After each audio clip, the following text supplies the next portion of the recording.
Now more than ever, Lowe's knows you don't just want a low price, you want the lowest price. And with our lowest price guarantee, you can count on us for competitive prices on all your home improvement projects. If you find a qualifying lower price somewhere else on the same item, we'll match it. Lowe's, we help, you save. Price match applies to same item, current price at qualifying retailers. Exclusions and terms apply. Learn how we'll match price at lowes.com/lowest price guarantee. Hi, I'm Richard Karn, and you may have seen me on TV talking about the world's #1 expandable garden hose. Well, the brand new Pocket Hose Copperhead with Pocket Pivot is here, and it's a total game changer. Old-fashioned hoses get kinks and creases at the spigot, but the Copperhead's Pocket Pivot swivels 360 degrees for full water flow and freedom to water with ease all around your home. When you're all done, this rust-proof anti-burst hose shrinks back down to pocket size for effortless handling and tidy storage. Plus, your super light and ultra-durable Pocket Hose Copperhead is backed with a 10-year warranty. What could be better than that? I'll tell you what, an exciting exclusive offer just for you. For a limited time, you can get a free Pocket Pivot and their 10-pattern sprayer with the purchase of any size Copperhead hose. Just text WATER to 64,000. That's WATER to 64,000 for your 2 free gifts with purchase. WATER to 64,000. By texting 64,000, you agree to receive recurring automated marketing messages from Pocket Hose. Message and data rates may apply. No purchase required. Terms apply. Available at pockethose.com/terms.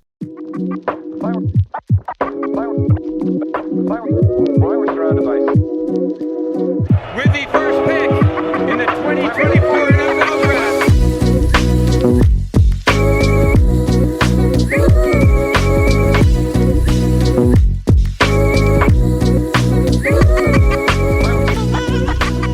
Hello, everybody. Welcome back to another episode of the Daft on Draft podcast. I'm your host, Dalton Miller, joined as always by my co-host, Corey Kinnan.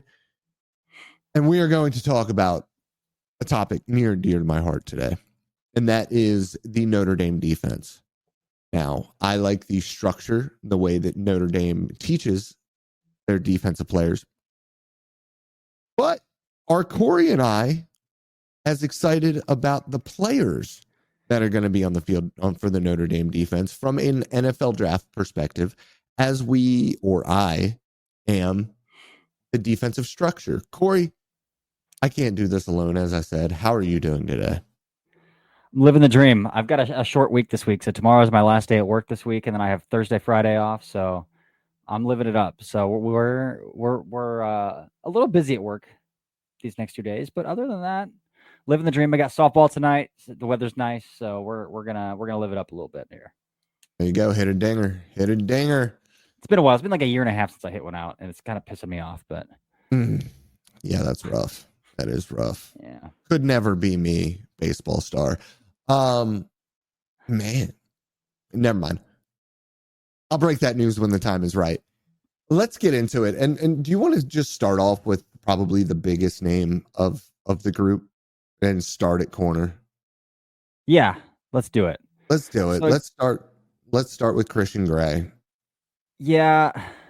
So here's the issue is that like the players on Notre Dame's defense that I really loved aren't draft eligible. So it's like we're not even going to spend time talking about Bryce Young, their edge rusher, or Leonard Moore, their other corner.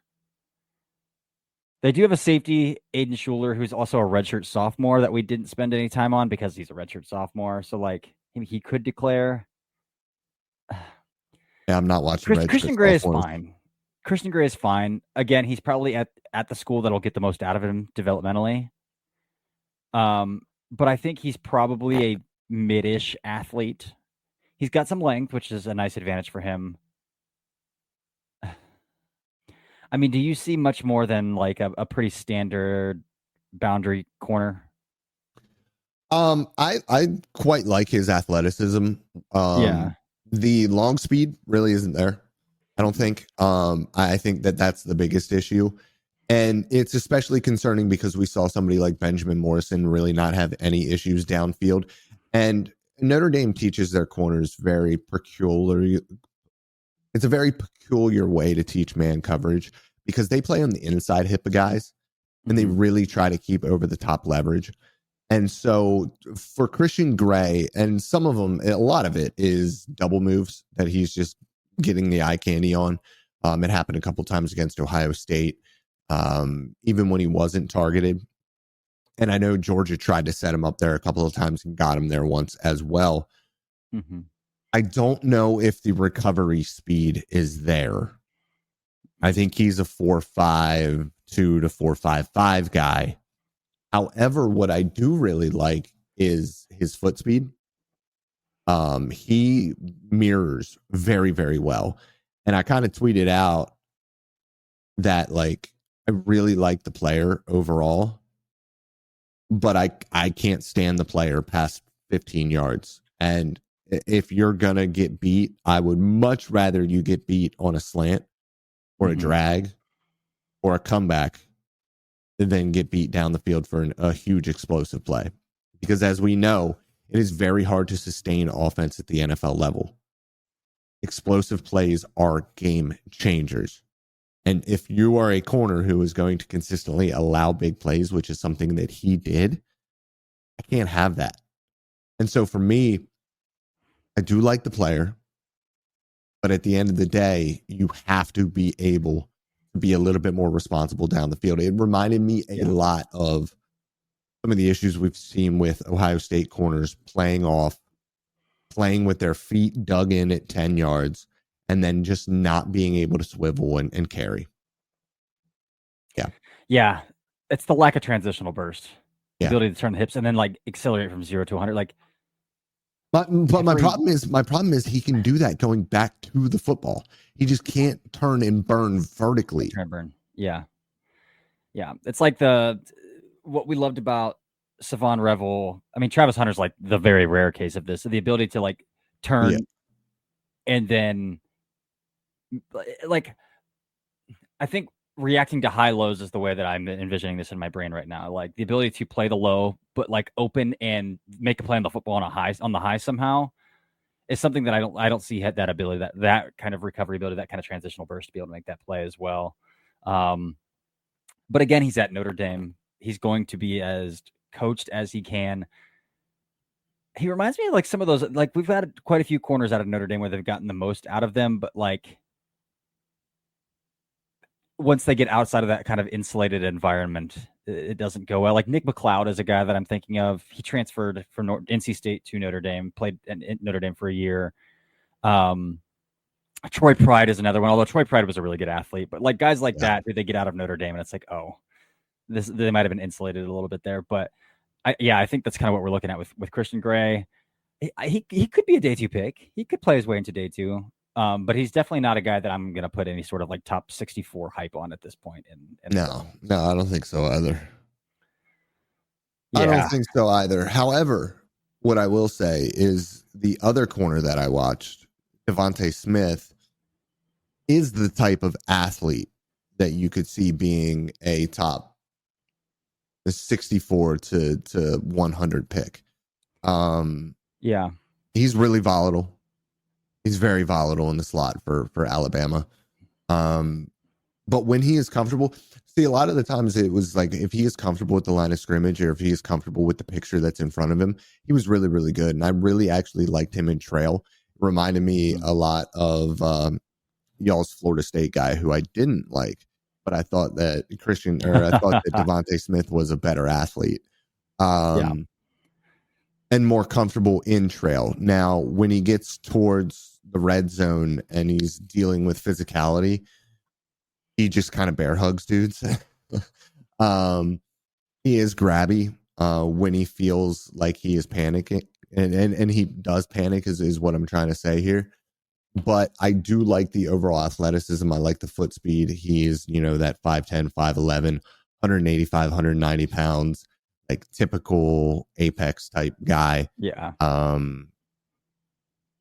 And I also like that they used him a little bit as a guy who dug back into cover 2 every once in a while as well.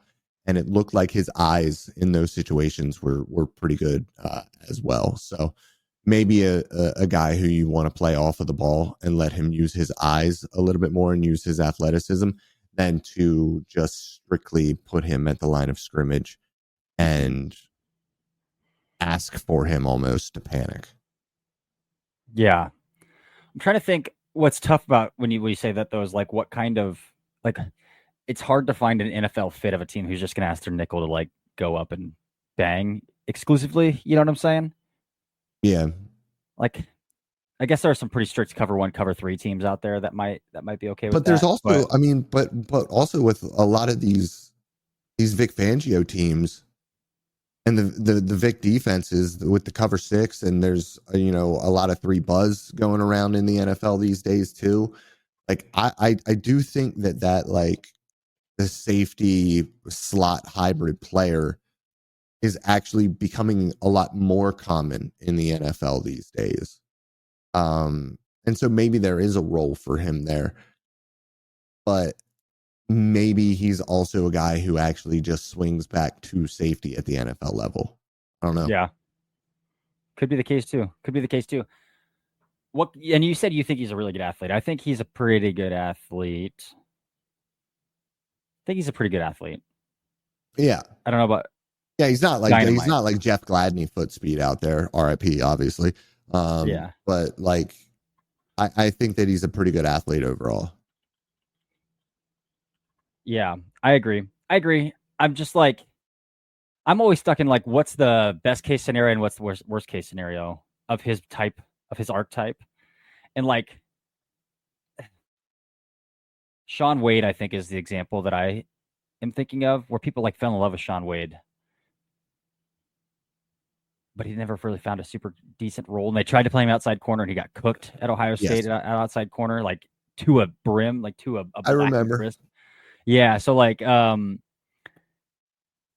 think there's a pathway. We'll see what happens at Notre Dame, because again, we love the way they coach those corners. So we'll see what happens with Devontae. We'll see if he can get on the field. First of all, he's listed as their starting nickel on our lads. So we'll see there. Yeah, we'll see. I would assume that if a senior's transferring somewhere else, they would have had to have given him some sort of assurance that he's going to see the field. But hi, I'm Richard Karn, and you may have seen me on TV talking about the world's #1 expandable garden hose. Well, the brand new Pocket Hose Copperhead with Pocket Pivot is here, and it's a total game changer. Old-fashioned hoses get kinks and creases at the spigot, but the Copperhead's Pocket Pivot swivels 360 degrees for full water flow and freedom to water with ease all around your home. When you're all done, this rust-proof anti-burst hose shrinks back down to pocket size for effortless handling and tidy storage. Plus, your super light and ultra-durable Pocket Hose Copperhead is backed with a 10-year warranty. What could be better than that? I'll tell you what, an exciting exclusive offer just for you. For a limited time, you can get a free Pocket Pivot and their 10-pattern sprayer with the purchase of any size Copperhead hose. Just text WATER to 64,000. That's WATER to 64,000 for your 2 free gifts with purchase. WATER to 64,000. By texting 64,000, you agree to receive recurring automated marketing messages from Pocket Hose. Message and data rates may apply. No purchase required. Terms apply. Available at pockethose.com/terms. Yeah. Let's talk about these linebackers. Right now, it seems like Drake Bowen gets the most talk of that linebacker room. He's a fridge, man. As nice as possible. No. Yeah, and a lot of times he's just in an overhang look on 2024 tape, and like, there aren't a lot of need for overhangs at the NFL level. There just aren't. Like at the NFL level, if you're an overhang, then like, why wouldn't they just bring a safety on, or why wouldn't they just bring a base package that's like, like, or an extra pass rush? So there's no need for one of the other two. There's no need to do both, I guess, is what I'm trying to say. Like, but again, he doesn't move very well. His hips are stiff as hell. He's a fridge. I think he's got some decent like straight line athleticism, like explosiveness, but outside of that, man, he's got to guess right, or he's not making a play. So he's got to guess right, because once he commits, the weight's not shifting. I saw him struggle mightily with coverage responsibility when it comes to like switch releases and things like that. And that is not something that I'm used to seeing from Notre Dame defenders. That on top of the lack of athleticism, I just don't think he's an NFL player. No. I don't see it. No, because like even guys like, I don't think Jack Kaiser was an elite athlete at Notre Dame last year, but his instincts. Yeah, but Jack Kaiser was a much better athlete. Yeah, exactly. And his instincts were off the charts to know where to get his eyes in the right place or to get his body in the right place. Like, then we're talking about with Drake Bowen. Yeah, I'm on the same agreement there. You wanted to talk a little bit about Jalen Sneed. I watched Jalen Sneed a little bit. He's a first team off the bus guy. That's for sure. Yeah, he kind of looks like an edge rusher. Played linebacker, but rushed the passer a little bit as well. Rushed the passer from the edge and from the linebacker spot. Man, when he accelerates, it is noticeable. He gets to the sideline before the ball carrier, which is a problem because he consistently overruns plays to the sideline. He definitely needs to see the field more. He needs to get more snaps, especially when it comes to his coverage eyes. His own coverage eyes just are like pretty much non-existent, which kind of explains why they would rush him a little bit. Plus, he has some pretty decent length, and he has a little bit of bend. They used him as a blitzer, like along D-line games and kind of looped him around. And he was able to bend with a little bit of speed. He is an absolute wrecking ball. I mean, a straight up crash test dummy. He is physical as hell. He's going to run into you in the hole at 100 miles an hour. Now, he might allow the ball carrier to run right by him as he is taking on that block, but you best believe he is going to take on that block at 100 miles an hour. And so he's a really fun player to watch, and I watched him against Indiana, against USC, and then just on the side as I was watching some other games, the championship game. And I really do enjoy watching the player quite a bit, but he's going to need an entire season this year of seasoning to be somebody who I can see stepping on an NFL field and actually being productive early on. He kind of reminds me a little bit of like an Akeem Davis Gaithers, where like the athleticism, the juice is just like crazy. And it's like, okay, so what do we do with him? And I hope that he finds a role as the will there, or as a legitimate Sam, somebody who rushes the passer quite a bit, because we don't know what's happening at edge for this team right now. But a really fun athlete to pay attention to. Yeah, for sure. And again, playing with a former linebacker for a former linebacker. So the development should be there at Notre Dame and with Marcus Freeman. So with the traits, going to be interesting to watch for sure. Summer scouting is always so finicky because it's like, I want to make judgments on a player. I want to be honest about a player, but then be like, oh, but you can't really see into the future. So then you can set yourself up to, but the defensive line here, they graduated Howard Cross, Riley Mills, RJ Oben.